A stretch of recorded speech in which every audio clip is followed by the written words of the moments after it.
¿Cuántos creen que la iglesia debería reunirse solo en casa y no en templos? Seguramente no crees eso porque estás hoy aquí reunida en un templo, en un edificio. Pero hay quienes creen que la iglesia no debería reunirse en templos, solo en casas. ¿Cuántos creen que la Santa Cena debe celebrarse con vino? ¿O cuántos de ustedes consideran que debería hacerse con jugo de uva? ¿Cuántos creen que la mujer debe usar velo hoy como señal de autoridad?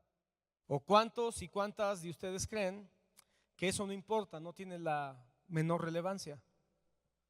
¿Cuántos creen, hermano, que la tierra tiene millones de años? ¿Cuántos creen en los horóscopos y todavía lo consultan todos los días en sus celulares? ¿Cuántos creen que en los lugares hay vibras fantasmales, manifestaciones espirituales? Ahí te va una buena, no respondas, pero ahí te va una buena. Son preguntas que nos pueden llevar a saber, a preguntarnos cosas, pero también, ¿qué crees? ¿Cuántos creen que un cristiano puede ser poseído por un demonio? ¿O cuántos creen que no puede ser poseído por un demonio? ¿Tú qué crees? Pregúntate, ¿tú qué crees? Ese es el punto. Yo no voy a dar respuestas, no vine aquí a dar respuestas, nada más digo, ¿qué crees o qué creemos? ¿Cuántos terminan creyéndole más a un influencer cristiano y todos los días van y escuchan los mensajes de un influencer cristiano? ¿Y cuántos creen que eso les puede dar mejor dirección que abrir todos los días su Biblia? Si tú ves más a un influencer que abrir tu Biblia, tú crees más en el influencer que en la Biblia. Hay una más interesante. ¿Cuántos creen que Dios quiere que seas feliz? ¿Cuántos creen que la tierra es plana? ¿Hay algún valiente que dijo que sí cree que la tierra es plana? ¿Cuántos creen en ovnis y que hay vida extraterrestre? Ok. ¿Cuántos creen que Caín se casó con su hermana? ¿Cuántos de los que estamos aquí creemos en teorías conspirativas? Hay un gobierno en la sombra que controla todo. Los Illuminati, ¿verdad? Las vacunas traen chips para controlarnos con las ondas electromagnéticas. El COVID fue un invento, nunca existió el COVID. O si sí existió, fue soltado por este gobierno escondido que está este dark, con el control oscuro, ¿verdad? ¿Cuántos creen que hay élites secretas? Una élite global. Todas estas corrientes de teorías conspirativas. ¿Cuántos creen en eso? Ok. Y podríamos seguir, hermano. Y podríamos seguir. Algunas de estas cosas que creemos pueden ser importantes. Otras quizá no lo son tanto. Y otras pues quizás son irrelevantes. Pero cuando nosotros hacemos esas cosas, bueno, y no hablamos de cuántos creen que realmente un hombre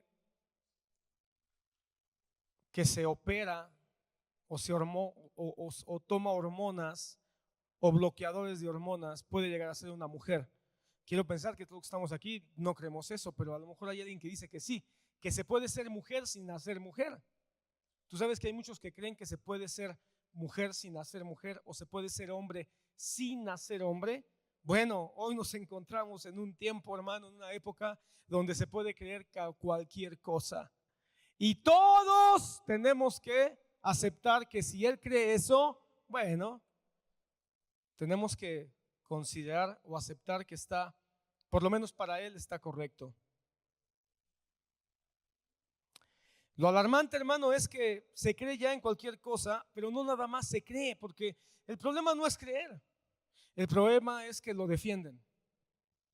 El problema es no nada más creer algo, sino hay cosas que son irrelevantes, que no son importantes y que hay quienes lo defienden como que su vida se fuera en eso, incluyendo asuntos que tienen que ver con la fe, que tienen que ver con la iglesia.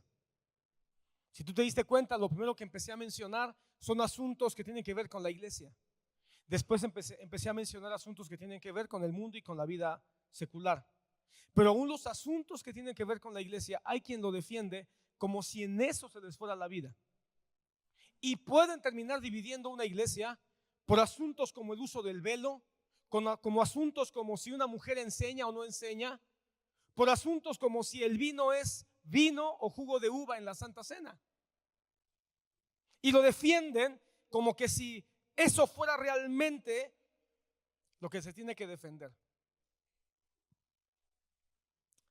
Y a veces terminamos creyendo ideas que van a ser contradictorias.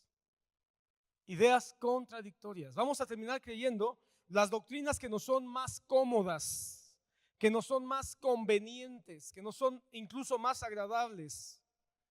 Vamos a terminar creyendo aquellas cosas que nos parecen que comulgan más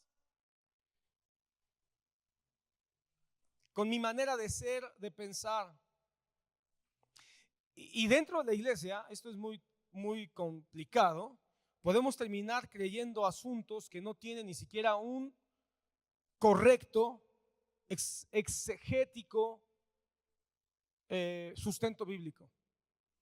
Podemos terminar creyendo algo que nada más existe en un versículo o en medio versículo y terminar defendiendo y diciendo que creemos absolutamente en algo que solo está en un versículo o en medio versículo y no estamos dispuestos a realmente obtener un conocimiento más amplio porque ya creímos en eso.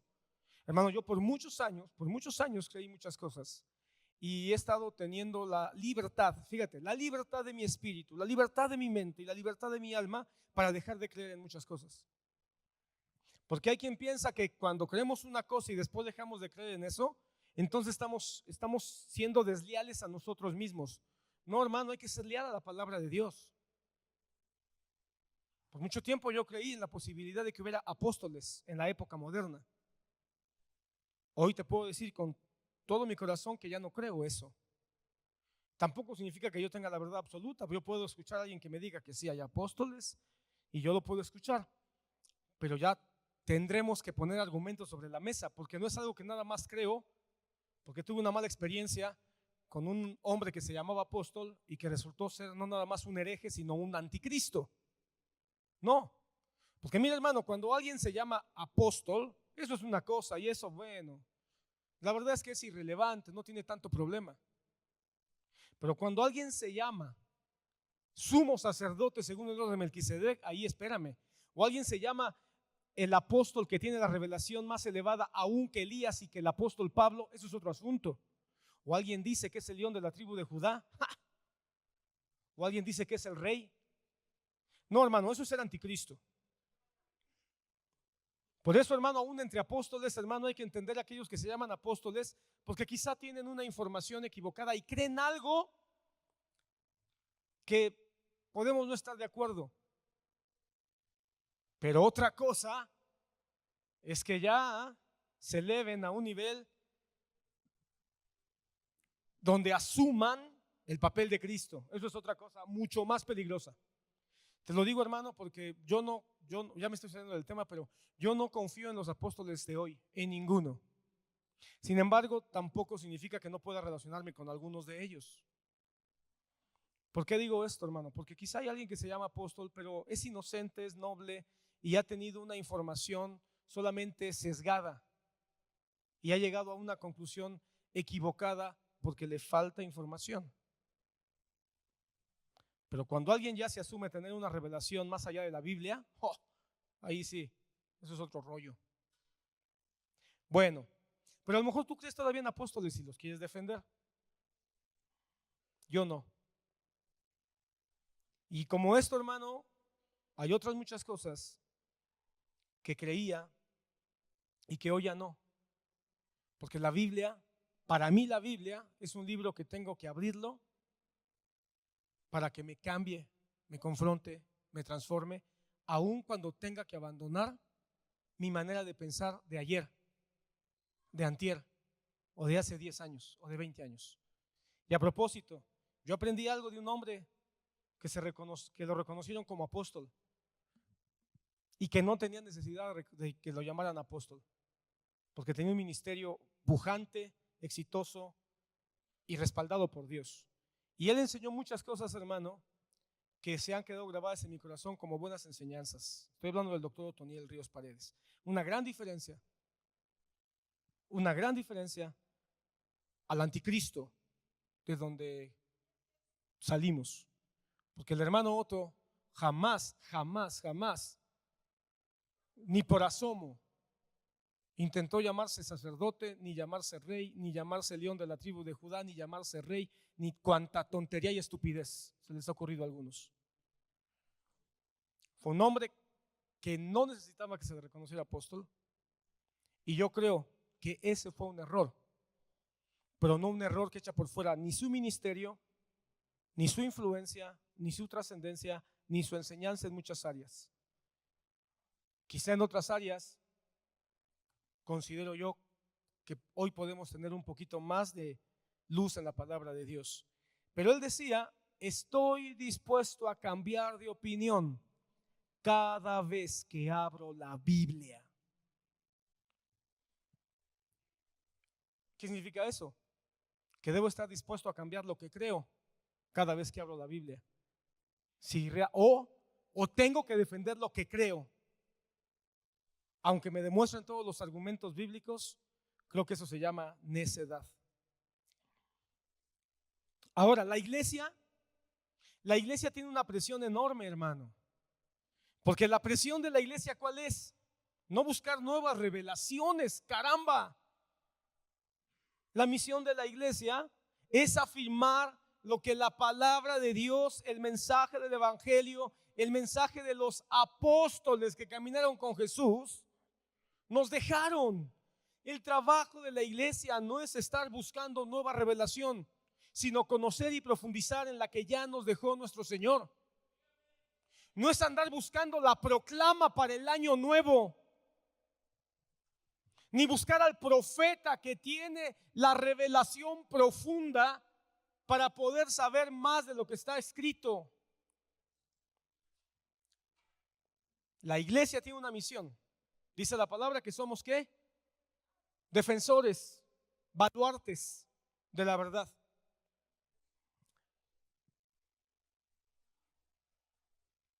Entonces no tenemos un llamado a buscar qué es lo que le sienta bien a las personas, para que una vez que veamos esto es lo que le sienta bien a las personas, entonces eso es la verdad. No, es mirar en la palabra qué es la verdad y después enseñarlo a la gente para que la gente se acomode a la verdad de Dios.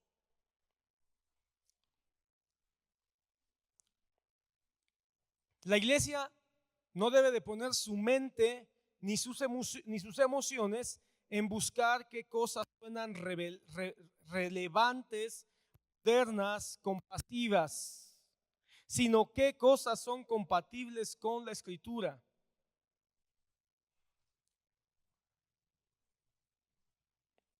La Biblia dice, primera de Juan capítulo 4, versículo 1, no creáis a todo espíritu. No creáis a todo espíritu. Primera de Juan, capítulo 4, versículo 1. Por cierto, hermano, el apóstol Juan en sus cartas, sobre todo la primera, nos advierte de los anticristos. Entonces, hermano, tenemos que andar con mucho cuidado porque los anticristos siempre han estado en toda la historia de la iglesia. ¿Y tú crees que alguien se va a llamar anticristo? Claro que no. Se van a llamar apóstoles, se van a llamar profetas, se van a llamar papa. Nadie se va a llamar anticristo. Por eso tenemos que identificarlos. No creáis a todo espíritu. Y yo quiero que notes, si tienes tu Biblia abierta, yo quiero que notes que la palabra espíritu está con E minúscula.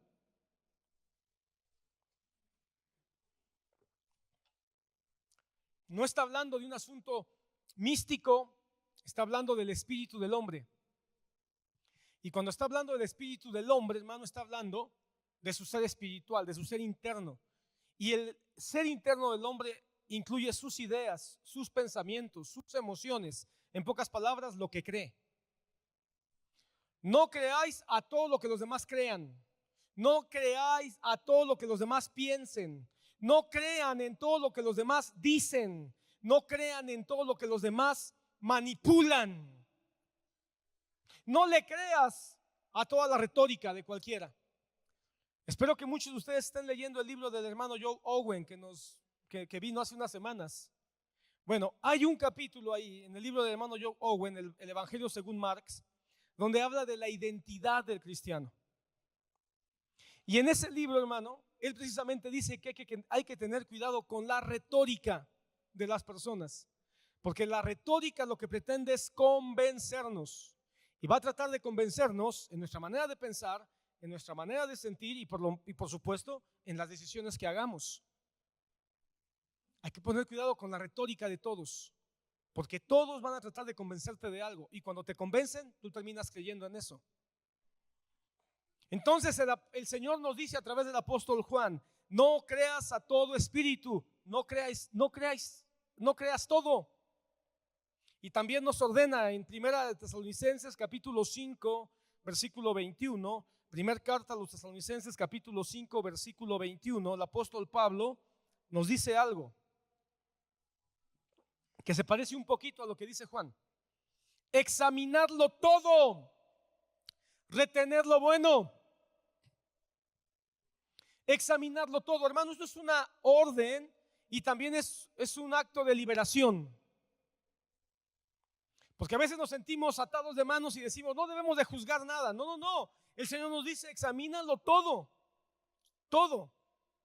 Ahora, si tú juntas, Juan, con Tesalonicenses, tú juntas estos dos pasajes, podemos obtener una idea interesante el día de hoy, que la pongo a tu consideración y que la tengas ahí mientras avanzo en el mensaje. No creáis a todo espíritu, es decir, no creas a todo lo que te dicen, a todo lo que te enseñan, ni siquiera el que te está hablando hoy, hermano. No creas todo, antes bien, examínalo. No creas todo, antes bien, examínalo y retén lo bueno. Ahora, ¿cómo vas a saber lo que es bueno si no lees la Biblia? ¿Cómo vas a saber lo que es bueno si no estudias las doctrinas de la palabra de Dios? ¿Cómo vas a saber lo que es bueno si te limitas solamente a un domingo, desempolvar tu Biblia y no vuelves a saber nada de la palabra de Dios en toda la semana? Estás en una iglesia, hermano, donde hemos hecho un menú de posibilidades para que tú puedas crecer en la palabra. Tenemos el domingo, que es nuestro culto principal. Antes del domingo tenemos 2 tiempos para dar clases de enseñanzas básicas. Tenemos el miércoles que estamos dando temas doctrinales. Tenemos cada uno de los discipulados que mencionamos al principio para que tú puedas examinar la palabra de Dios en asuntos muy puntuales que tienen que ver contigo.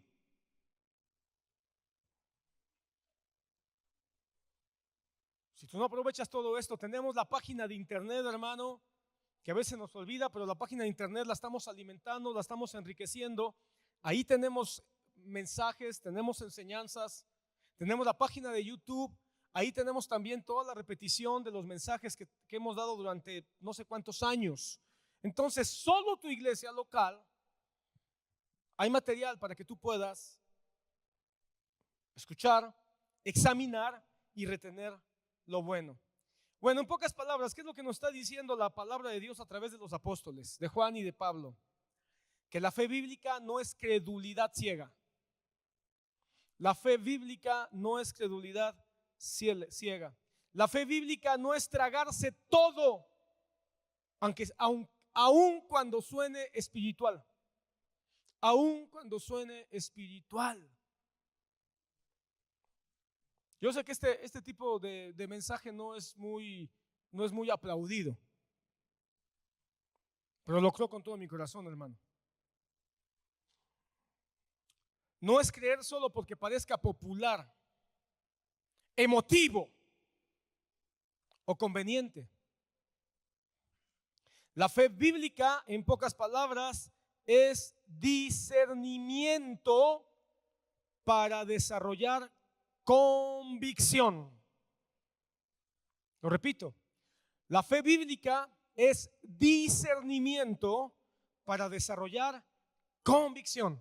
La convicción es aquello que yo creo y que estoy dispuesto a dar la vida. Pero asegúrate que realmente sea algo que tenga un sustento eterno.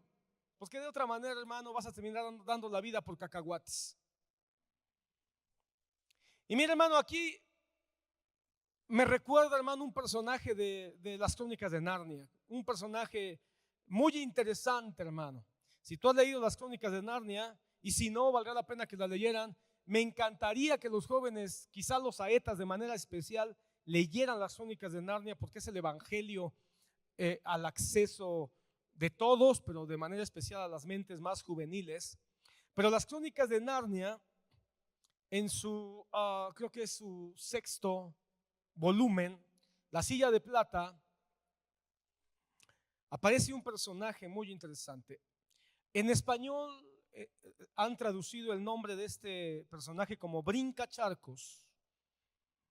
Y Brincacharcos, hermano, es un personaje que no lo cree todo. No se traga todo lo que oye. No se impresiona con los discursos elegantes de los picos de oro. Es un personaje escéptico.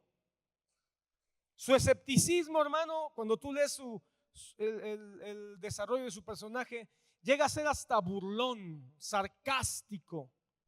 Algunos podrían pensar que es medio cínico por la forma en que todo lo juzga, todo lo cuestiona, considera que hay cosas que no hay buenos fundamentos para creer en ello. Sin embargo, Brincacharcos, que por cierto es un personaje flaco, medio, ¿cómo se llaman estos que viven en el agua y en la tierra? Anfibio, medio anfibio, con las manos así como rana y con los pies como rana. Bueno, pero él todo lo examina, pero retiene lo bueno. Todo lo juzga, pero no se deja dominar por nada. ¿Has leído ese pasaje en Corintios? Todo me es lícito, todo me conviene, pero yo no me dejaré dominar por nada. De eso estamos hablando, hermano. Eso es lo que queremos afirmar. Eso es el credo. Yo, ¿en qué creo? Para no dejarme dominar por lo que no convenga. Hay un momento en la historia de Brincacharcos y de los personajes de esta saga, de las Crónicas de Narnia, donde hay un ser diabólico, la bruja verde, y la bruja verde, hermano, viene con una retórica, viene con un speech, con una manera de hablar tan elegante, tan profunda, tan emotiva, que los otros dos niños que andan con Brincacharcos,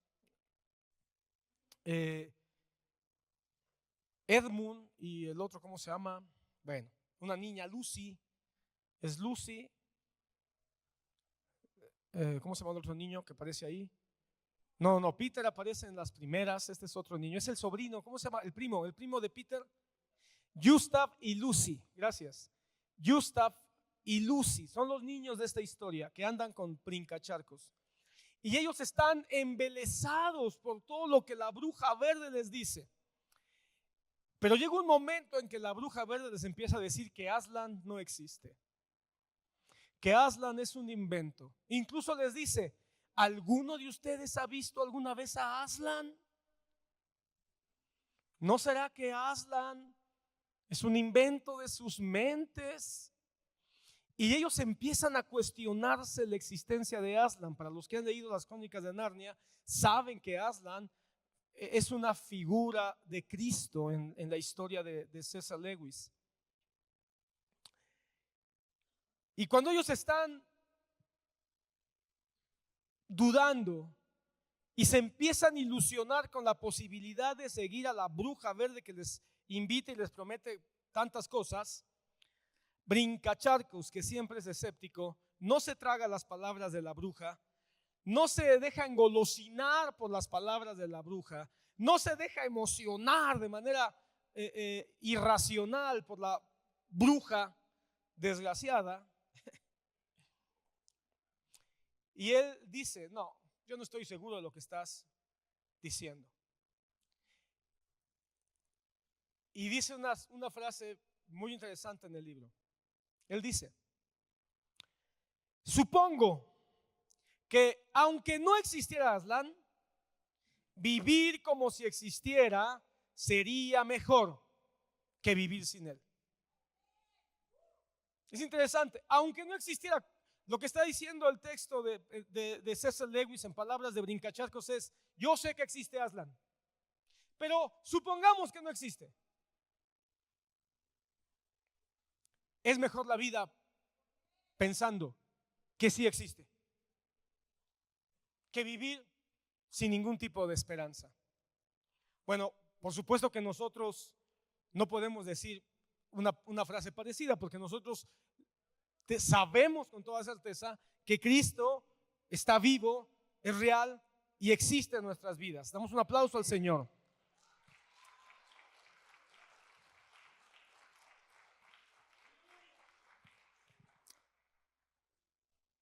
Pero la Escritura nos habla de esa tensión que existe en el creyente entre discernir y creer, entre juzgar y afirmar. Cuando la Biblia nos dice: no creas a todo espíritu, no le creas a toda persona, no creas todo discurso. Cuando nos dice: examínalo todo, retén lo bueno, por supuesto que es un llamado, una vez más, una frase que el hermano Otto decía, el doctor Otoniel decía. El hermano Otto decía: cuando yo conocí a Cristo, no me hice harakiri intelectual. ¿Qué significa esa frase? Que no hemos sido llamados, hermano, a tener un suicidio de nuestro intelecto. Ser cristiano no es suicidarnos intelectualmente, es todo lo contrario. Es usar nuestro intelecto de una manera bíblica y espiritual.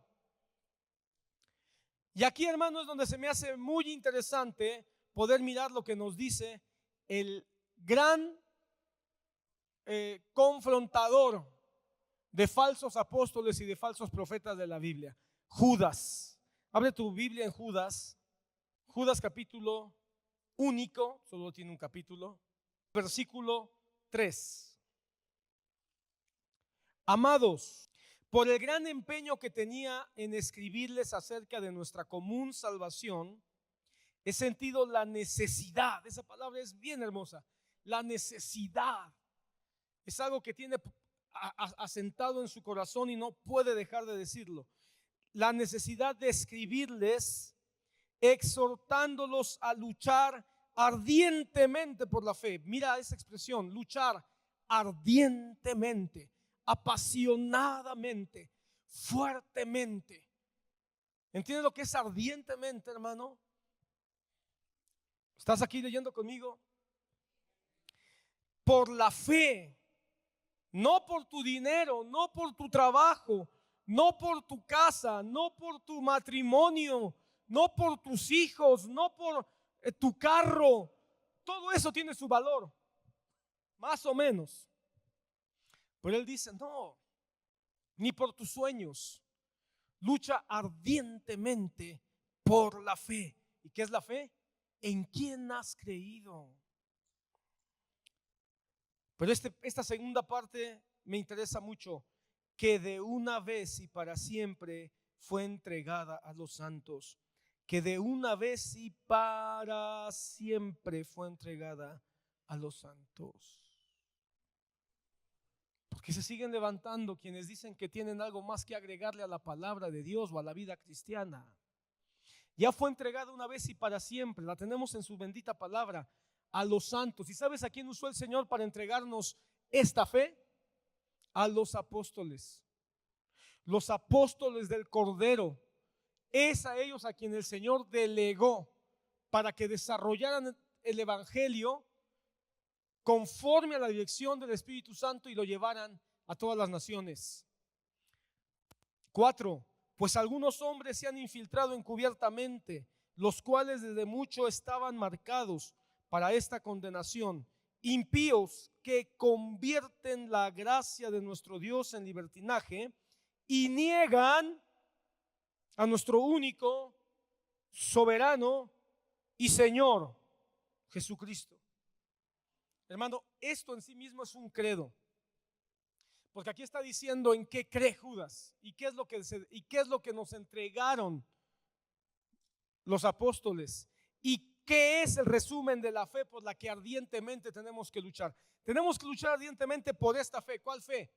Que está cimentada en la gracia. En la gracia. No la gracia que condena,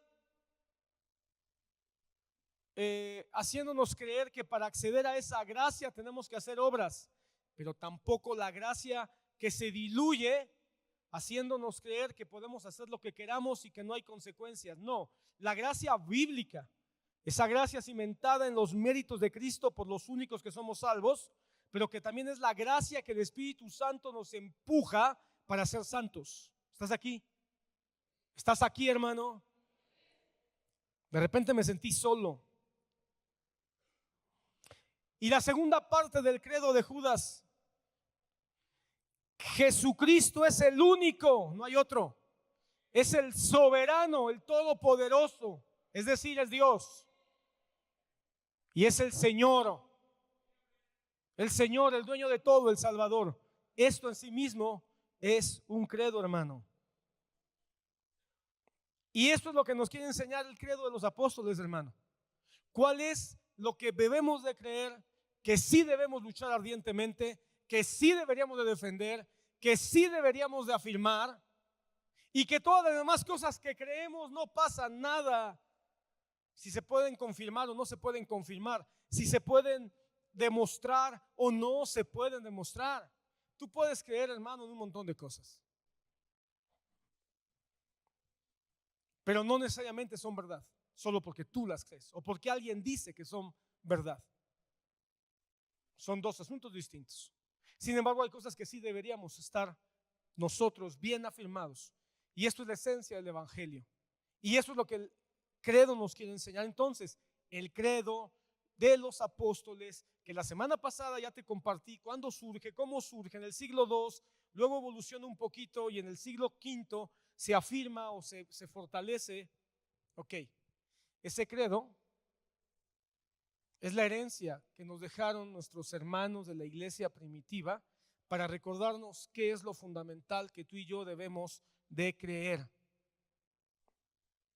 En otras palabras, el credo de los apóstoles nos enseña a creer bien, a creer firme. No es un reemplazo de la Biblia, nace de la Biblia. No compite con las benditas escrituras. Solamente se para sobre las escrituras para desde las escrituras enseñarnos. Nacen de las escrituras. El credo de los apóstoles deberíamos de repetirlo no como un rezo barato, sino como un recordatorio constante de lo que es importante. No es una jaula que nos debe de atar, sino que es una brújula que nos empuja a la libertad. R.C. Sproul dijo: honramos a Cristo exponiendo a la gente la convicción de las afirmaciones de la verdad de las Escrituras. Y eso es lo que el credo hace.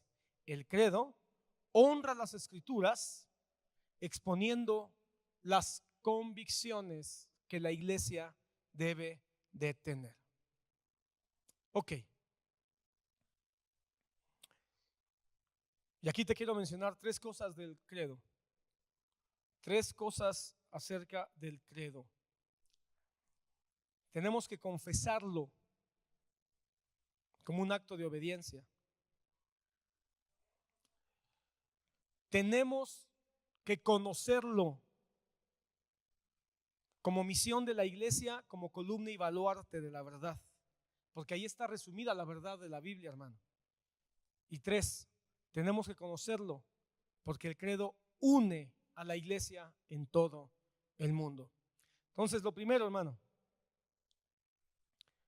tenemos que confesarlo como un acto de obediencia.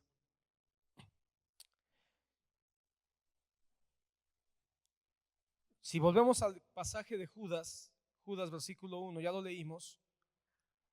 Judas nos habla de la fe y nos dice una fe que una vez nos fue dada. Eso quiere decir que la iglesia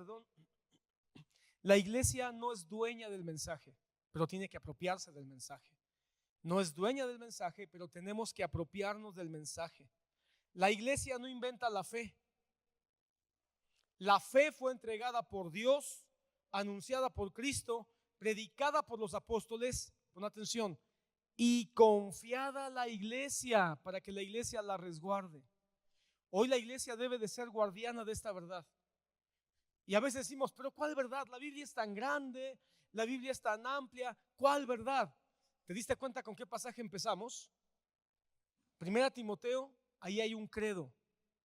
Mira el credo que el apóstol Pablo dice.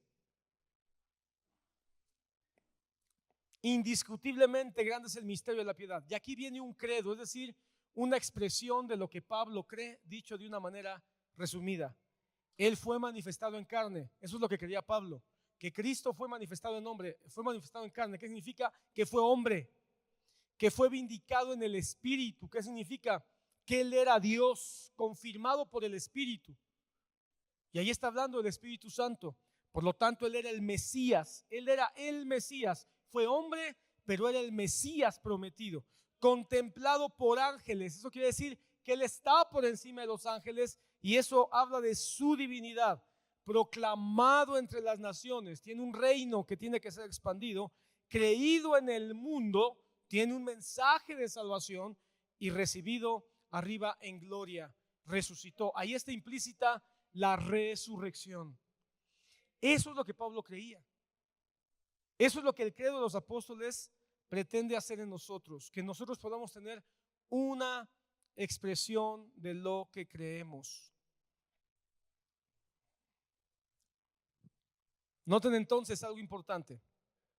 Antes que el Nuevo Testamento fuera compilado en un solo libro, como hoy lo tenemos, la iglesia ya confesaba su fe. En otras palabras, antes de tener Biblia, la iglesia ya predicaba el mensaje de Dios. No estaba el Nuevo Testamento, pero tenía claro. Si no tuviéramos la Biblia, si no tuviéramos el Nuevo Testamento, ¿tú sabrías qué es lo importante que tienes que predicar? ¿Estarías por la vida peleándote porque hay que usar velo o no usar velo? ¿Peleándote porque hay que celebrar o no hay que celebrar Navidad?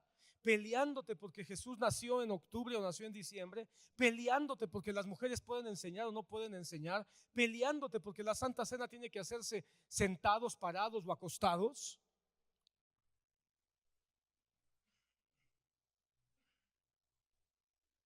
¿O realmente estarías defendiendo que Cristo es Dios, que Cristo salva, que Cristo perdona pecados y que no hay salvación fuera de Jesucristo? Y que todos estamos en delitos, en pecados y somos reos de muerte y reos del infierno. Y que aquel que no se acerque a Jesús y no reconozca que Él es Dios, que Él es Señor, que Él es Salvador, va camino al infierno. ¿O estarías afirmando que Jesucristo es real, es verdadero? Rompió la historia, resucitó de entre los muertos, ascendió a los cielos y ahora tenemos la esperanza de que cuando muramos resucitaremos y en el día señalado el Señor vendrá de nuevo para tener control y autoridad sobre toda la humanidad. Solo por la palabra.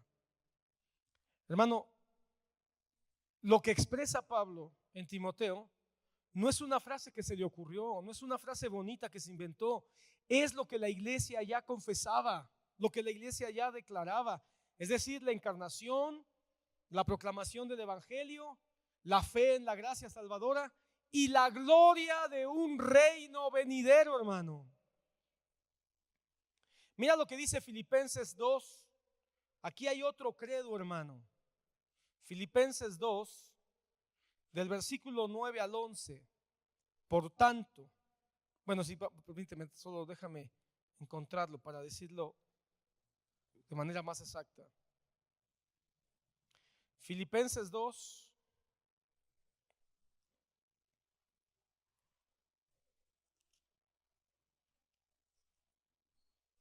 versículo 9.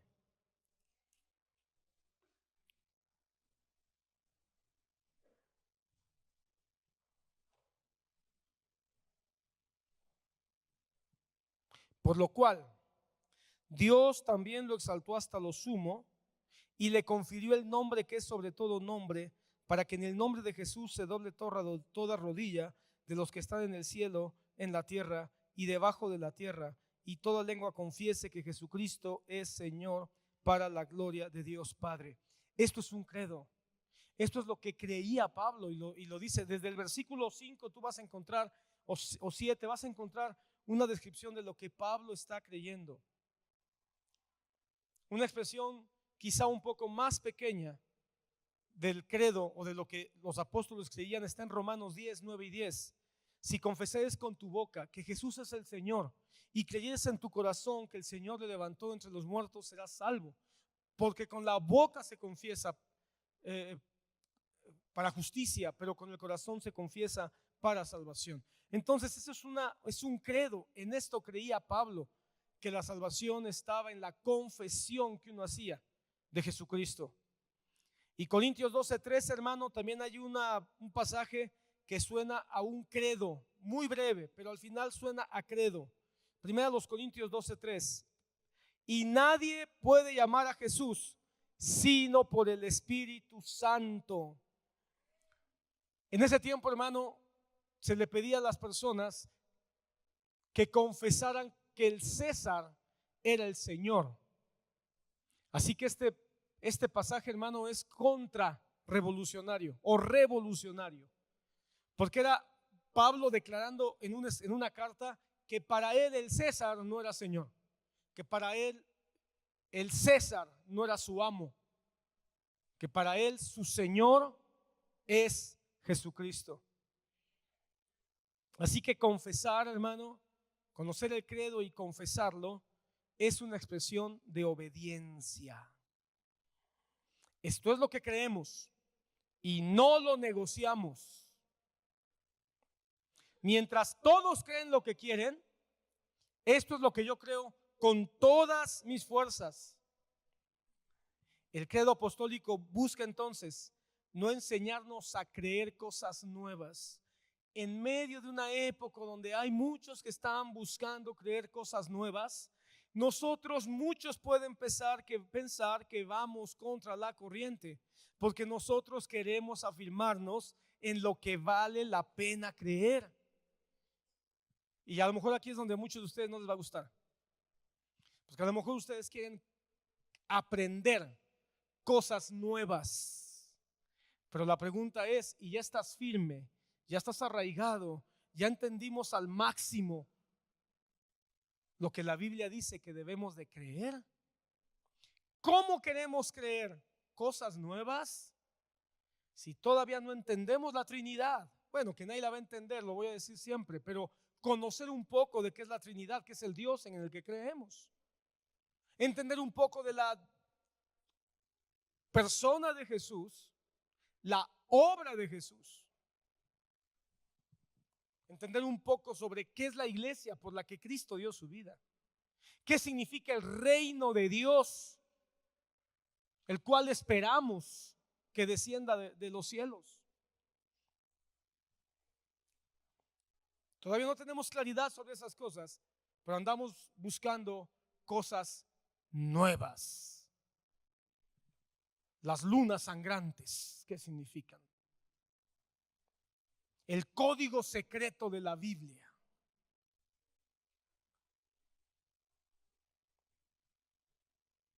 Pero no estamos bien afirmados en lo fundamental.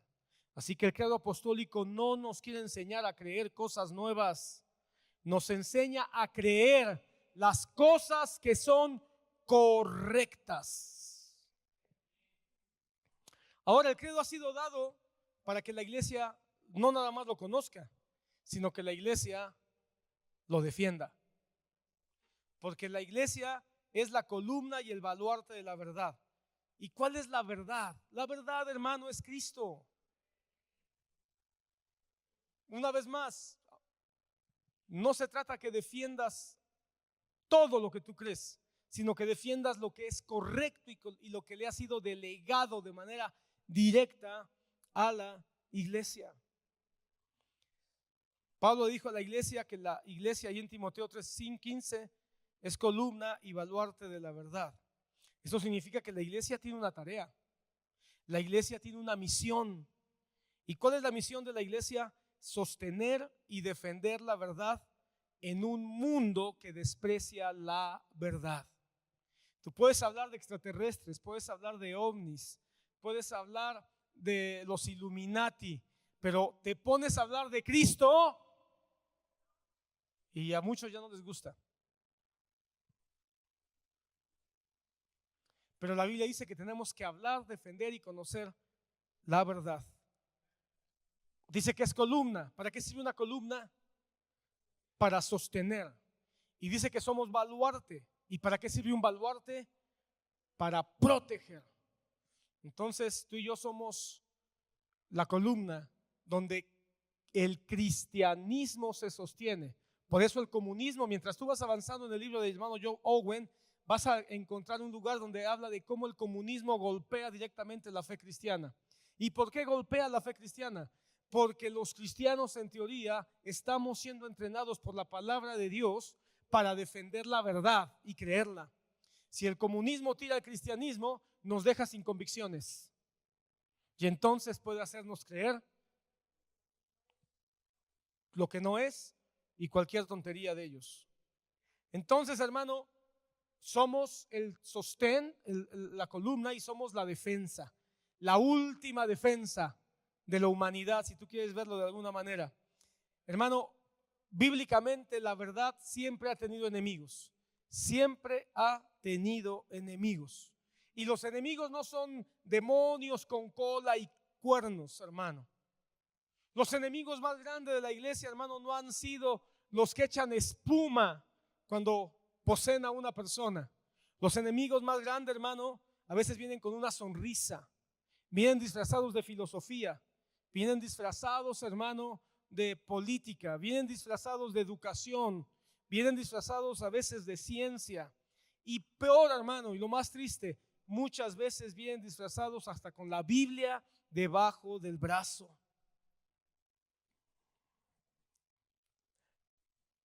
El error no viene diciendo niega a Cristo. ¿Sabes cómo llega el error? Igual que la serpiente. Oh, yo también creo.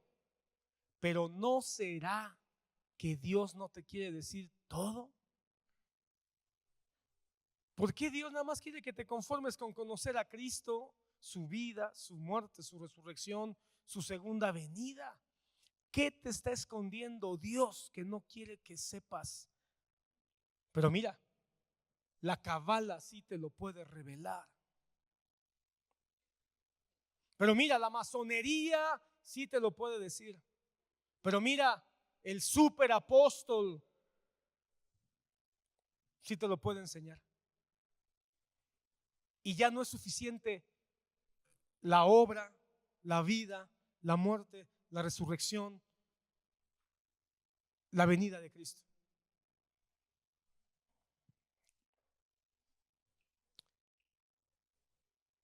Una vez más, por eso es que la Biblia nos dice, no crean todo.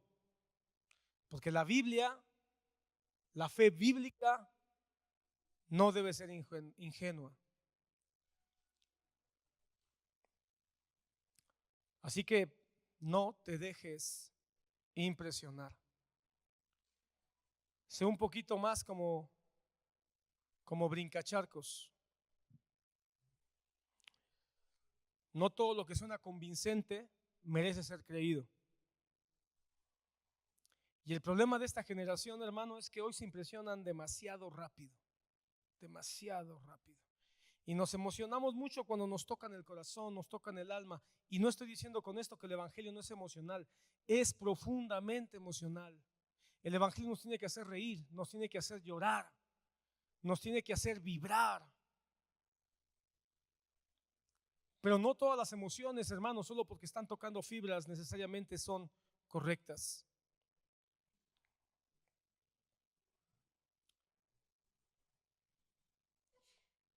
Salud. La iglesia necesita entonces, ¿qué? Claridad doctrinal.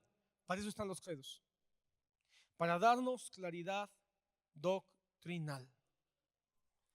Los credos nacieron para protegernos, para enseñar a los nuevos creyentes, para levantar muros contra las herejías. Así nacieron los credos, para que el evangelio no se vuelva una masa moldeable para la sociedad, Hermano, la iglesia no debe ser una masa que la sociedad moldee. Es al revés. La iglesia debemos de ser una influencia para moldear a la sociedad. Una iglesia que no tiene una confesión de fe, que es clara, va a terminar siendo una iglesia a merced del predicador de moda.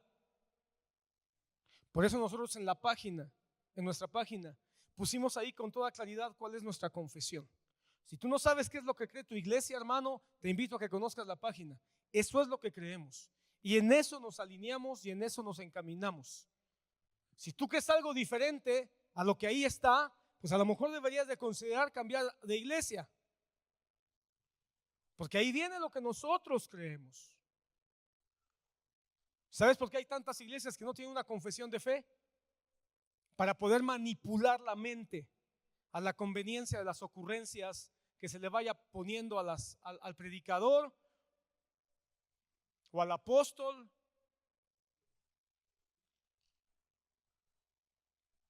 ¿Y sabes de dónde vienen las confesiones históricamente? De los credos. Los credos son el fundamento de todas las confesiones que históricamente han surgido. Un credo y una confesión clara nos pone en alerta para saber qué es lo que debemos de creer y defender. Y eso trae libertad, porque ahora sí soy libre, hermano, para defender lo que yo creo. No es libertad creer lo que yo quiera, eso no es libertad. Eso es ser esclavo de la incertidumbre, es ser esclavo de la ignorancia. Pero tener en claro que creo en esto, punto 1, Cristo es Dios. Creo en esto, punto 2, creo en el Padre, creador de todo el universo. Creo en esto, Jesucristo es el Señor de todo. 3, creo que Jesucristo es hombre, pero también es Dios.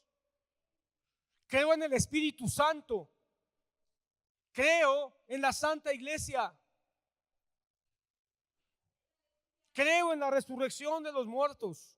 Creo en la vida eterna. Creo en la segunda venida. Eso ya te da libertad para poder luchar. En otras palabras, el mundo puede seguir cambiando todo lo que quiera, pero la iglesia no debe cambiar. La iglesia tiene que seguir siendo la columna y el sostén de la verdad. Podemos cambiar las butacas, podemos cambiar la moda. Hace 30 años, hermano, era inconcebible que un pastor predicara sin corbata. Eso puede cambiar porque la corbata no es el credo. Hace 50 años era inconcebible que hubiera una batería en un templo evangélico. Eso puede cambiar porque eso no es el credo. Pero hermano, lo fundamental, la iglesia tiene que defenderlo como lo hizo hace 2000 años, tiene que seguir siendo hoy. Y tú y yo somos parte de esta iglesia universal que debe de saber cuál es el credo fundamental que debe de motivarnos a todas las cosas que nosotros defendemos. Último punto, el credo es una confesión de fe que une a la iglesia. ¿Qué dice la palabra? Una sola fe, un solo espíritu, un solo bautismo. ¿Qué más? Un solo Señor. Esto es un credo. La iglesia, alguien me busque ese pasaje porque ese no lo tengo, pero la iglesia tiene un solo Dios, un solo Señor, una sola fe, un solo bautismo. Nada más son 4 cosas. Bueno, eso es un credo. En eso creemos. Si hay algo que no casa en este pequeño credo, no soy parte de esa iglesia. ¿Sí son 4 cosas? Efesios 4, ¿4 qué? Mira, aquí lo tengo cerquita. Efesios 4:5.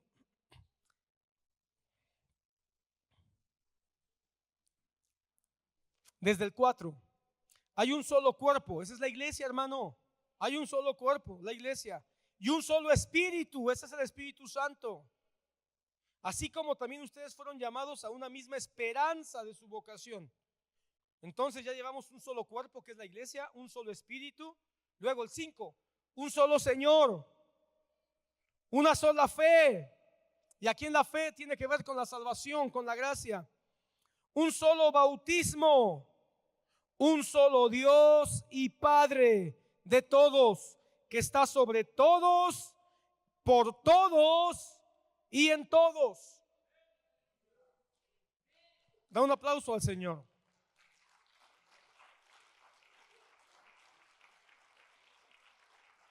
Debemos unirnos en esto, un solo cuerpo, en esto, un solo cuerpo, creyendo esto. Si te encuentras con un hermano que quizá su forma de gobierno de su iglesia es diferente, pero creen en esto, son nuestros hermanos. Si te encuentras con una iglesia que quizá no tienen un equipo de músicos, más bien tienen un coro y un órgano, pero si creen en esto, son nuestros hermanos. Pero si tienen otro Señor, que no es Jesucristo, tienen otro Señor al que le llaman, no sé, como tú quieras, pero no es Jesucristo, no son nuestros hermanos, aunque se llamen evangélicos o cristianos. Hermano, hoy estamos en épocas donde se idolatra la independencia. No podemos ser una iglesia independiente, no somos una iglesia independiente. Tenemos historia, tenemos origen, pertenecemos a la iglesia que nació en la cruz del Calvario y pertenecemos a la iglesia del siglo XXI que está insertada en el mundo a lo largo y ancho del planeta, hermano. ¿Y qué nos une? Lo que creemos. Eso es lo que nos une con otras iglesias. Tristemente a veces pensamos que lo que nos une es el tipo de música, las doctrinas secundarias, porque hay doctrinas secundarias que son muy propias de nuestro movimiento o de nuestra denominación. No es cierto, hermano, esto es lo que nos une, el credo, lo que creemos, lo que bíblicamente confesamos. El cristianismo bíblico, hermano, no es una iglesia en el desierto, una congregación en el desierto. Es una fe en una misma serie de creencias fundamentales y bíblicas. Y el credo nos ayuda a ser parte de esa unidad como iglesia. Cuando la iglesia dice yo creo, lo que estamos diciendo es esto lo creemos todos. Cuando yo digo yo creo conforme a la palabra de Dios, por supuesto que yo creo eso, pero también soy parte del cuerpo de Cristo, y al ser parte del cuerpo de Cristo me uno con los que dicen amén a eso mismo que yo confieso. Esto es importante, porque hoy muchas personas tienden a desarrollar un cristianismo personalizado. Yo creo esto, yo creo aquello, yo opino, a mí me parece. Un grave error que se hace cuando se lee la Biblia, hermano, es entrar a la aplicación directa. Leemos la Biblia, ¿qué me dice a mí? No, espérate, ¿qué dice Dios?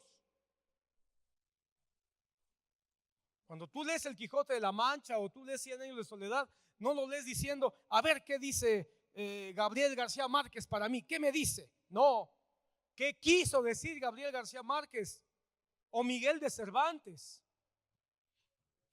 Cuando leemos la Biblia, hermano, la Biblia no es un libro que Dios escribió pensando en ti. Es un libro que escribió para que Él diera a conocerse a sí mismo para su gloria. Así que no es un libro para que tú digas, a ver qué me dice. No, ¿qué dice Dios? Y no es que dice Dios para mí, es que dice Dios sobre sí mismo para que su iglesia lo conozca. Así que, hermano, unámonos con la iglesia que encuentra el mensaje en la Biblia que fue escrito por Dios para su iglesia. Cuando tenemos un credo, cuando conocemos el credo que ya se desarrolló, no tenemos que inventarlo, hermano. Ya el Señor, hubo persecución, hubo muchas herejías, hubo muchas luchas para que en el siglo II comenzara a ponerse las bases del credo romano, que después vendría vendría el credo de Nicea, luego Calcedonia, otro credo más acerca de la realidad de Cristo como hombre y como Dios, para que en el siglo IV se estableciera un credo que dijera: esto es lo que después de 4 siglos de historia la iglesia ha recibido como herencia de los apóstoles para poder desarrollarse. Y ahí se establece el credo de los apóstoles. Pero el credo de los apóstoles, hermano, no es algo del pasado, es algo bien actual. ¿Por qué? Porque la Biblia es permanente y el credo de los apóstoles está anclado en la palabra de Dios. Pon atención. Creo en Jesucristo, su único Hijo, nuestro Señor. Esto está fundamentado en 1 Corintios 8, 6, Romanos 10, 9. Bueno, me brinqué el primero. Creo en Dios Padre Todopoderoso, Creador del cielo y de la tierra. Ese está anclado en Génesis 1, todo es Génesis 1. Concebido por el Espíritu Santo de la Virgen María. Eso está anclado en Mateo 1 y Mateo 2, Lucas 1 y Lucas 2, Isaías 7, versículo 14. Padeció bajo el poder de Poncio Pilato, fue crucificado, muerto y sepultado. Eso está anclado en Lucas 23, en 1 Corintios 15, 3. Resucitó al tercer día, está anclado en 1 Corintios 15, 4, 5. Subió a los cielos, está sentado a la diestra del Padre, desde donde vendrá a juzgar a los vivos y a los muertos. Eso está anclado en Hechos 1, 9, 11, Efesios 1, 20, Hechos 17, 31. Creo en la Santa Iglesia. Hermano, eso está anclado en todo el Nuevo Testamento. Entonces, hermano, el credo de los apóstoles no compite con la Biblia. El credo de los apóstoles es un orden de lo que los cristianos creemos, defendemos y predicamos. El credo de los apóstoles es la iglesia diciendo como una sola voz, una proclamación de toda la iglesia: esto es lo que creemos, porque Dios lo dijo en su palabra. Volvamos al principio. Hoy todos creen lo que quieren. La iglesia debe de confesar lo que le ha sido dado. Hoy todos defienden lo que piensan que es importante y pueden defender cualquier cosa. La iglesia contiende por la fe que le fue dada. Y en un tiempo, hermano, donde hay mucha retórica, muchas voces tratando de convencernos, muchas voces tratando de engañarnos, en palabras del Evangelio según Marx del hermano Joe Owen, muchas voces tratando de confundir nuestra identidad, la iglesia debe aferrarse a la verdad. Ok, quiero llegar a la conclusión y decirte esto. La iglesia no inventó los credos. Eso es lo que quiero hoy fundamentar. La iglesia no inventó los credos, los heredó como un testimonio organizado de los apóstoles del Evangelio. No fue un invento del siglo IV, no fue un invento del siglo II, no fue una revelación que vino de la nada a través del filosofar de algunos, no. Fue un testimonio que solamente se ordenó en la historia.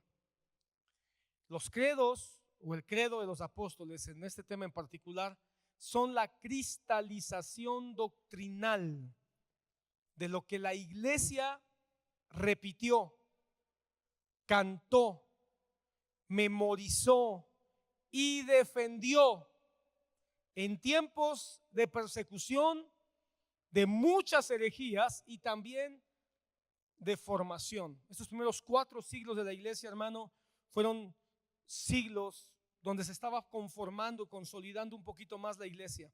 Y todo esto, hermano, lo repetían. No había Biblia escrita, no había Nuevo Testamento, no había canon todavía.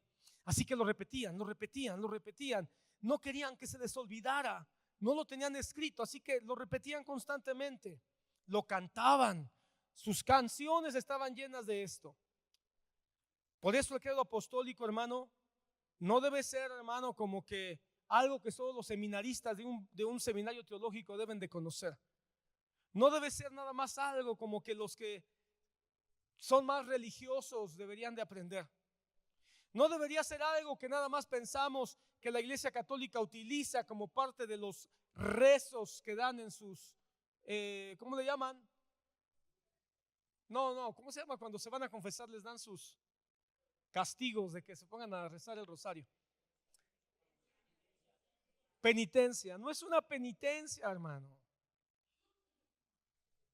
El credo apostólico, hermano, es una herramienta para el cristiano, como para regresarnos. Así que, hermano, voy concluyendo. En tiempos donde la gente todo lo cree, todo se traga, la iglesia debe recordar al apóstol Juan: no creáis a todo espíritu. En tiempos donde la gente defiende cualquier cosa, la gente debe recordar al apóstol Judas Tadeo, por supuesto, aclarémoslo. Contended ardientemente por la fe. Y en tiempos donde se diluye la verdad, la iglesia debe de recordar que somos columna y baluarte de la verdad, como lo dijo el apóstol Pablo. Así que, hermano, dejemos de vivir por nuestros estados de ánimo. Tenemos de hecho estar tristes, enojados, preocupados, ansiosos, melancólicos, alegres, explosivos. Eso está bien. Pero no dejes que nada de eso te defina. Tú no caminas detrás de Cristo porque estés contento y alegre. Tú no caminas detrás de Cristo porque hoy te sientas firme, seguro y pujante. Tú caminas detrás de Cristo porque crees que Él es creador de todo, porque crees que Él es el Señor de tu vida, porque crees que Él te dio la vida eterna, porque crees que el Espíritu Santo habita dentro de ti, porque crees que Jesucristo te ha dado vida eterna y viene pronto. Aunque estés triste, aunque estés melancólico.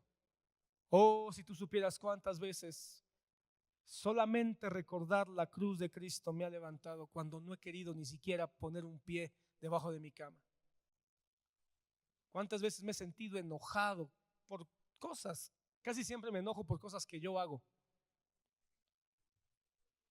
Y cómo el Señor me recuerda que su gracia me sostiene y que todo lo que significa Él, su obra, su redención y las promesas que Él me ha dado a través de su Espíritu Santo. Así que, hermano, habrá días donde tu estado de ánimo será de tal manera que quizá el discurso de afuera del mundo de las redes sociales te va a parecer muy interesante y convincente. Aún discursos de falsos apóstoles. Habrá momentos donde tu mente estará tan confundida que te va a tratar de arrastrar hacia las cosas que no son compatibles con la Biblia. En esos momentos es donde lo que tú crees te debe de sostener. Debes ser impulsado a declarar, a cantar y a confesar lo que tú crees. Y poder decir: yo creo, como los salmistas.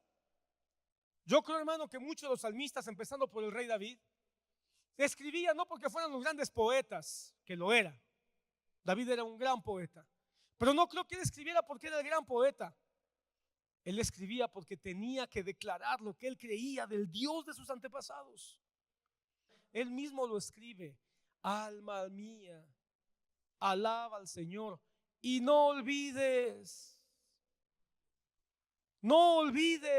recuerda, memoriza, tráelo a tu memoria. No olvides ninguno de sus beneficios. Aunque la tierra tiemble, aunque los montes se traspasen, aunque 1000 ejércitos acampen contra mí, aunque haya lobos, toros, leones. Se recordaba a sí mismo, por eso lo escribí, hermano. Muchas veces tuvo que decir el salmista, cualquiera de los salmistas: creo aunque tengo dolor, creo aunque me siento lejos, no te siento, no siento tu espíritu, pero creo. ¿Alguna vez te has levantado por alguna situación que ha pasado en tu vida y dices: ¿dónde está Dios? Cuando uno confiesa lo que cree, cuando le duele el alma, hermano, esto es realmente el centro de lo que el credo o la palabra o la fe bíblica quiere hacer en nosotros. Y cuando creemos, aunque el mundo se burle, aunque nos diga que tu esposa te pega, por eso no tomas, por eso no fumas, por eso no le pones el cuerno. No, no es que mi esposa me pegue, es que tengo un Dios soberano que me mira, que me observa y al que quiero darle la gloria. En eso creo, que hay un Dios Padre, creador del cielo y de la tierra. Así que aunque el mundo se burle,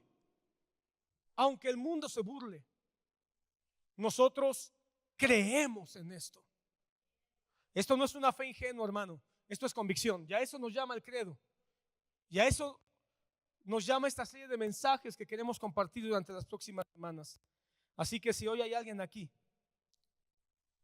si aquí hay alguien que no ha venido a Cristo todavía, que no le ha entregado su vida a Cristo, quiero decirte con todo cariño: el cristianismo no es un club de tradiciones sin sentido. No es un club de emociones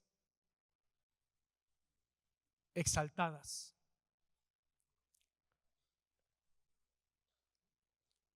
No es una colección de escritos antiguos. El cristianismo es un llamado para que seas salvo, seas perdonado de tus pecados y tengas vida eterna. Y todo esto a través de Jesucristo. Dijo Carlos Spurgeon, y yo me uno con este hombre al que tanto admiro. Muchos de ustedes también sé que lo admiran, aunque tenía, como todos, muchos errores y muy importantes crisis emocionales. Eso es algo que no dicen de Spurgeon. Pero Spurgeon dijo algo: si yo tuviera que creer o tuviera que declarar en qué creo, solo me basta con 3 palabras, 4 palabras. Solo me basta con 4 palabras. Si yo tengo que decir qué es lo que creo, me bastan 4 palabras. Jesucristo es el Señor.